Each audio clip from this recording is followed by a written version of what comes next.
எங்கள் ஊர் பற்றி நானே நிறையா சொல்லக்கூடாது. ஆமாம். ஸோ என் ஃப்ரெண்ட்ஸு எல்லாருமே நாங்கள் எங்கள் ஊர் கூட்டிகிட்டு வருவேன். ஒவ்வொரு வருஷமும் ஒவ்வொருத்தங்களை கூப்பிட்டு வருவேன். இங்கே ஆக்சுவலாக ஒரு தேர் வரும் செல்லண்டியம்மன் கோயிலில். அது ரொம்பவே வித்தியாசமாக ரொம்ப நல்லாயிருக்கும். ஸோ அதுக்காக ஒவ்வொருத்தங்களை கூப்பிட்டு வருவேன். வரவங்க எல்லாருமே சொல்லுவாங்க, உங்கள் ஊர் ரொம்ப நல்லாயிருக்கு, ரொம்ப பார்க்குற இடம்லாம் க்ரீனாக இருக்குது, ஒரு கேமரா வச்சா ஃப்ரேம் ஃபுல்லாக க்ரீனாக இருக்குது அப்படின்ற மாதிரி சொல்லுவாங்க. வா வந்துட்டு அங்கே ஒரு குழி இருக்கும், கிட்ட கூட்டு குழியில் தள்ளுறதுக்கு பார்த்தேன் எடுக்கவே தள்ள குழி பார்த்தாதா.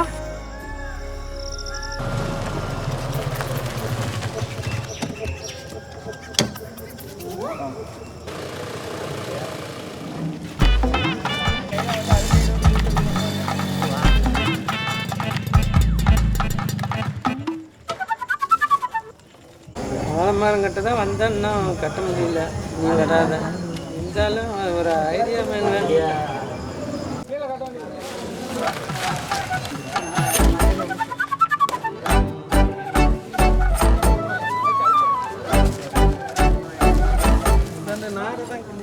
காலேஜ் ஃபஸ்ட் இயர் இருக்கும் ப்ரோ. ஸோ ஃபஸ்ட் இயரில் வந்துட்டு என் ஃப்ரெண்டு ஒருத்திங்க, இவ கிளாஸ்மேட். ஆக்சுவலாக நான் மெக்கானிக்கல், இவ ஃபுட் டெக். ஸோ ஃபஸ்ட்டு இயருங்கனால ஒரே பிளாக்கு. ஸோ என் ஃப்ரெண்டை பார்க்க போவேன், அதுக்கு பின்னாடி சேரில் தான் உட்காந்துருந்தோம். ஸோ ஃபஸ்ட் டைம் பார்த்துட்டு வந்துட்டோம். நான் வந்துட்டு என் கிளாஸுக்கு வந்துட்டு ஈவினிங் போயிட்டு ரெக்வஸ்ட் கொடுத்துருந்தேன். அப்போது ஃபேஸ்புக்குன்னு நினைக்கிறேன், ரெக்வஸ்ட் கொடுத்துருந்தேன். அக்செப்ட் பண்ணல. அப்போ அடுத்த நாள் வந்து இவட்ட கேட்டிருந்தேன், ஏன் அக்செப்ட் பண்ணல அப்படின்ற மாதிரி. அதுக்கு இந்த விசேஷத்தை மழை காலத்து போது மண்டபத்தில் வச்சுருந்து நல்லா இருக்கும்னு சொல்கிறேன். ஹலோ, ஃபோன் பண்ணால் பண்ணுங்க, இல்லைன்னா கட் பண்ணாதீங்க. சாங்கியத்துட்டு இருக்கிறேன்.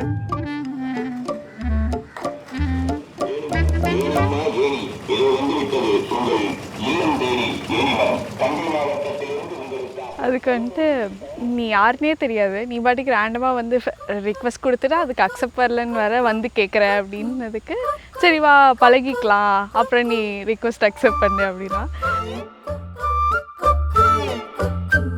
ஸோ அதுவே எங்களுக்கு நடுவில் ஒரு ஐஸ் பிரேக் மூமெண்ட் மாதிரி ஆயிடுச்சு. அதுக்கப்புறம் நல்லா க்ளோஸ் ஃப்ரெண்ட்ஸ்.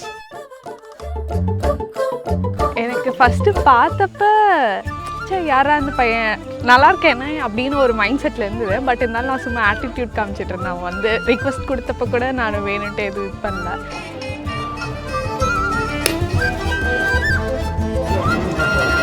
ஓட்டாக்காரா இந்தட்டு வந்துடு, 6 போட்டு கால் போடுறாங்க.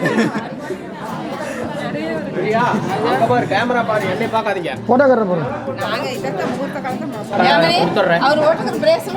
இது வேணுங்கிற பிள்ளைகளை கொடுத்துற வேண்டியதுதான். இப்போ நாங்கள் பொட்டு வச்ச கழட்டி நீங்கள் கொடுக்கணும் எங்களுக்கு. ஹலோ அண்ணா, குப்பிச்சோளத்தை அருமைக்காரண்ணா நான் தான் புரோக்கருக்கு அருமை வெட்டி வந்து நான் வெளியில் இருக்கிறேன். நான் வந்து தரேன்னாப்பா, பில்லை வச்சுறப்பா. நீங்கள் பில்லை 2 வச்சுறேன், 2 சீட்டு கூட்டுறதுக்கு நான் எங்கே போயிடுவேன்? எனக்கு கணக்கு வேணும் பண்ண. அவர் கேளுங்க, அவர் எங்க போன எடுத்து வச்சுட்டாங்க. நீதான் டார்கெட், நீதான். நீ எப்ப போவாங்க?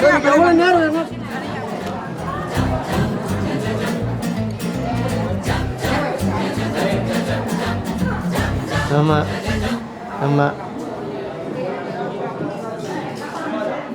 ஆஃப் பண்ணி வச்சு விடுங்க. எங்களுக்கெல்லாம் வரிசையை சொல்லுங்க. ஃபோன் பேசிட்டு இருக்கிறீங்க, எல்லாம் ஓடி போயிடுறோம். நாங்கள் பசி. ஆமாம், என் கண்ணுக்கு முன்னால் போன சோறு திக்கப்படாதுன்னு சொன்ன நீ பாட்டு அங்கங்கே ஓடி போயிட்டா நாம அரை போகணும்ல, சும்மாவா எல்லாத்தையும் எடுத்து கல்யாணம் பண்ணி இருக்கிறீங்க. என்னை பொழுதுக்கு எடுத்துருக்கீங்க, கட்டுறியா தெரியுமா? நாங்கள் வேற பேசி எடுத்துட்டு நீங்கள் எடுத்துட்டீங்க. உங்களுக்கு அதுக்கு இந்த வயசில் பிரேஸ்லெட்டு எங்களுக்கு போடுங்க.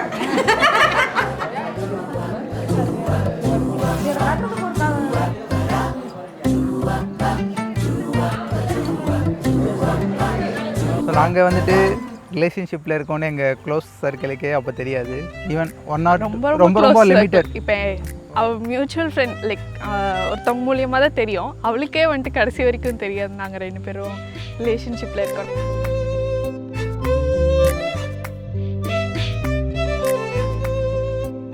அங்கே காலேஜ்லேயே அடிக்கடி பார்ப்போம். பட் லைக் ஃப்ரெண்ட்ஸ் எல்லாருமே பார்க்குறதுனால நாங்கள் 2 பேரும் மட்டும் தனித்தனியாக போகிறதில்ல. லைக் ஃப்ரெண்ட்ஸும் நிறைய பேர் வருவாங்க. ஸோ யூஸ்வலாக அந்த மாதிரி போயிட்டு ஜாலியாக அங்கே எங்கே சுற்றிக்கிட்டு ரொம்ப கேஷுவலாக.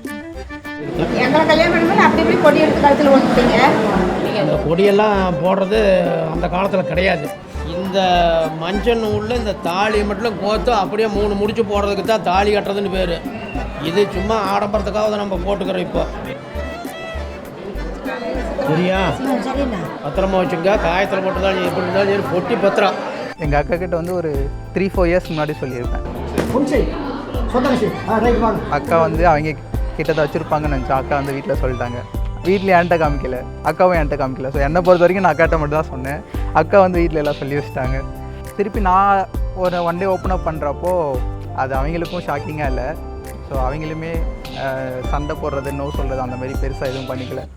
So all went so good.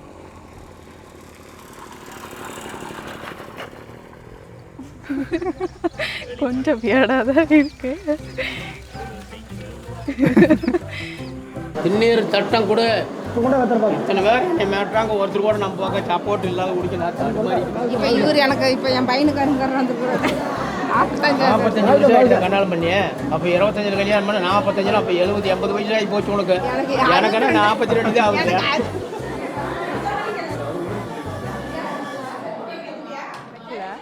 So எங்கள் வீட்டில் சொல்லப்போனால் எங்கள் வீட்டில் அப்போ யாருக்கும் தெரியாது.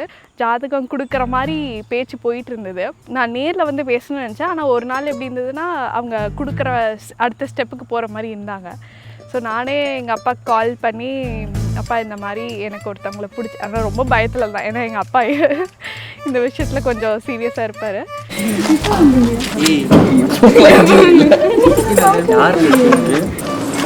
லொக்கேஷன் இருக்குல்ல, இன்ன வரைக்கும் ஹிட் ஆகல. எனக்கு தெரிஞ்சு அங்கே உள்ளே போகிறப்ப தான் என்னென்னு அந்த மிக்சட் எமோஷன்ஸ் எல்லோரும் லைக் எல்லாம் சொல்கிறதும் அப்போ தான் ஹிட் ஆகும்னு நினைக்கிறேன். இன்ன வரைக்குமே எனக்கு தான் கல்யாணம்னு தெரில. ஏதோ ஃபேன்சி ட்ரெஸ் காம்படிஷனுக்கு ரெடியான மாதிரி ரெடி ஆகிட்டு இருக்கேன் நான். அவ்வளோதான். Shruti, where are you? 15 minutes. Okay. And we reached actually.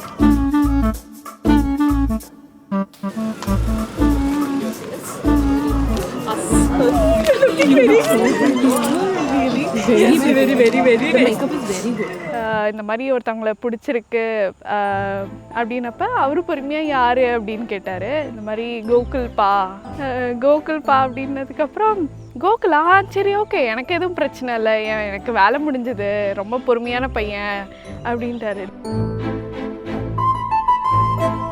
ஒரு தடவை தான் இதுக்கும் மீட் பண்ணியிருக்காரு. என்ன நம்பிக்கையில் சொன்னாருன்னு தெரில. நான் வந்துட்டு அதுக்கு முன்னாடி நானும் இவனும் ப்ராக்டிஸ் பண்ணுறேன் எங்கள் அப்பாட்ட என்னென்ன பாயிண்ட்ஸ்லாம் சொல்லணும்னு. கண்டிப்பாக இதை எக்ஸ்பெக்டே பண்ணேன். ஏன்னா நான் வந்துட்டு ஒரு லிஸ்ட் ஆஃப் ஆன்சர்ஸ் ரெடி பண்ணியிருந்தேன்.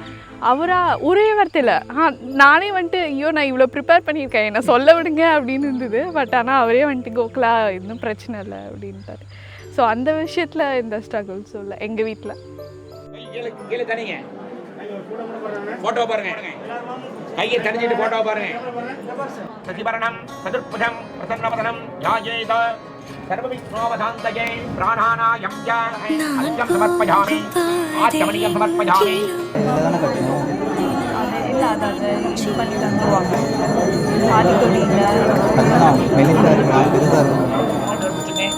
அப்பா ரெப்ஜோ தகை ரெப்ஜோ இவ அப்பப்போ கேட்டுகிட்டே இருப்பா, எனக்கு பிடிக்கும்ல, இது நம்ம அந்த கல்யாணம் வரைக்கும் போய்டும்ல அப்படிங்கிற மாதிரி அப்பப்போ காலேஜ் டைம்ஸில் கேட்டுகிட்டே இருப்பாள்.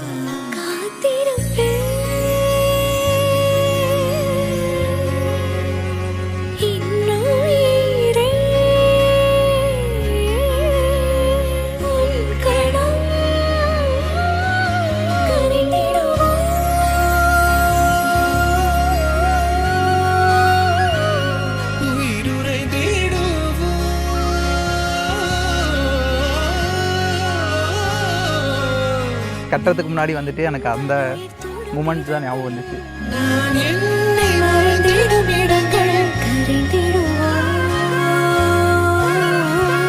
I can say that they are always good with each other. They understand each other.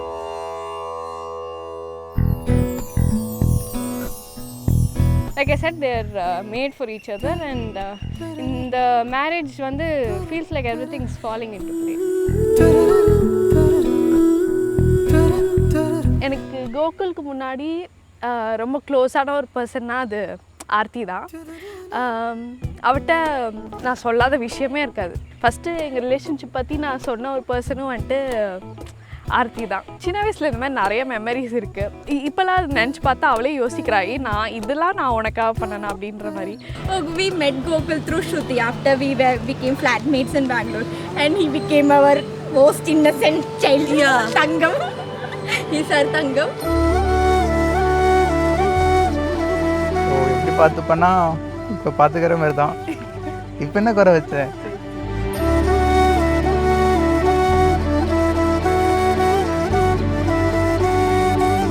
என்னால் நம்பவே முடியல ப்ரோ. ஸோ இது எப்படின்னா எனக்கு இன்றைக்கி தேதியிலையும் அதே ஃபீல் தான் இருக்குது. லைக் அன்றைக்கி பார்த்து அதே ஸ்ருதி இன்றைக்கும் பார்க்குறோம். லைக் நிறைய மூமெண்ட்ஸ் தாண்டிட்டோம், பட் ஸ்டில் அந்த பழைய பர்சன் அப்படியே பார்க்குற மாதிரியே ஃபீல் இருக்குது. எனக்கு எதுவும் சேஞ்ச் ஆன மாதிரியோ இல்லை கல்யாணம் பண்ணிட்டோன்னு எதுவும் மாறின மாதிரியோ எதுவுமே இல்லை.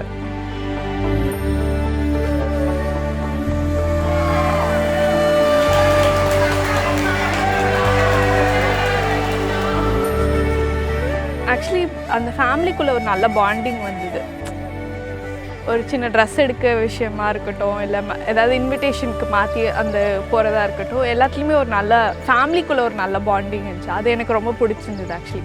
ஏன்னா அது ரொம்ப முக்கியம்.